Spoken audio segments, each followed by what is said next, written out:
Hello everyone, today's video is on perfect numbers, which are specific numbers in math that are equal to the sum of its factors.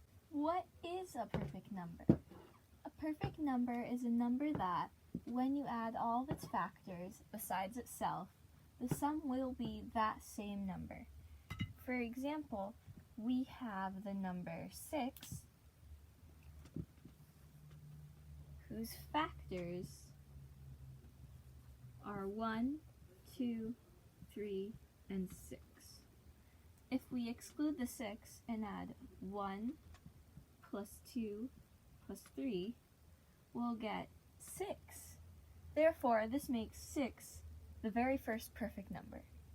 If you wanted to see a graph of a perfect number, you would take a diagram of all of the factors. This one is 6 units of 1.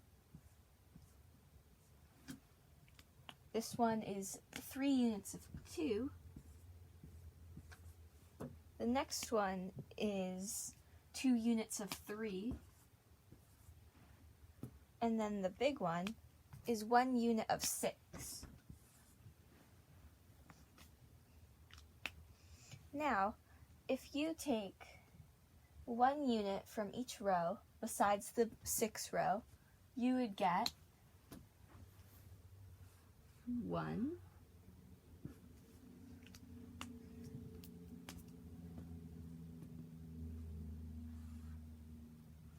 2, 2,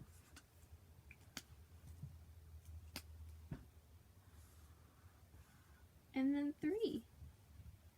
And if you put these blocks together, you'll see it's the same length as this block, which is the same length as these blocks, which is why 6 is a perfect number. This is a list of the first 4 perfect numbers. As you know, we have 6, which we know is 1 plus 2 plus 3 is 6. Then we have 28, which is 1 plus 2 plus 4 plus 7 plus 14 is 28. The factors of 28.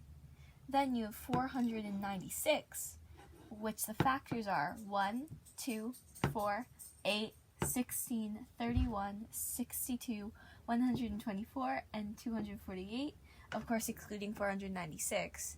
And if you add all these together, you will of course get 496. And we have 8128, which is 1, 2, 4, 8, 16, 32, 64, 127, 254, 508, 10, 16, 20, 32, plus 40, 64 equals 8128. And a cool pattern in the last 6 here, the last 6 factors, or the last 7 factors actually, is that they are powers of 2 away from powers of 2.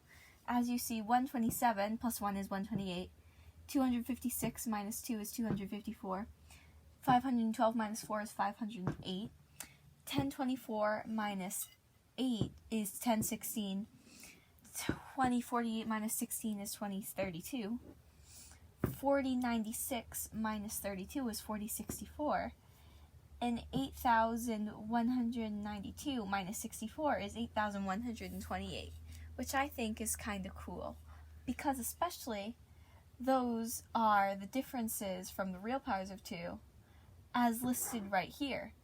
1 plus 127 is 128, 2 plus 254 is 256, 4 plus 508 is 512, 8 plus 1016 is 1024, 16 plus 2032 is 2048. 32 plus 4064 is 4096, and 64 plus 8,128 is 8,192. You can see from this list of the first 6 perfect numbers, these numbers have very big gaps in between them. First we go from 6 to 28 to 496 to 8128, and then we go to 33,550,336. This is a huge jump. So these perfect numbers have a lot of space in between them, meaning that they're very special because they're very rare. I also noticed that these numbers either end in 8 or 6, which leads to me saying that these numbers are always even. No one has really found an odd perfect number yet, but people say that it could be out there. I would like to acknowledge a small mistake made in my Fibonacci sequence first draft. I accidentally said that the 19th number in the Fibonacci sequence, 4181, was a perfect number. However, odd perfect numbers, if they even exist, must be over 10 to the 1500th power. 4181 is not even close. It's a little over 10 to the 3rd. As you can see that difference. I believe I made that mistake by mixing up the digits of 496 and 8128 because I took the 4, thought it was 4000, the 1, the 8, and then another 1. But that was my mistake, and I hope you can forgive me for it. I would also like to acknowledge one other thing before I end this video.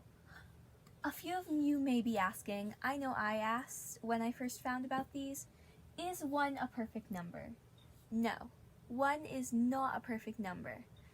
As perfect numbers are a sum of their own divisors, so for example, x equals the factor, say y and z were the factors of x, y, z, and a, and they have to equal x to make a perfect number.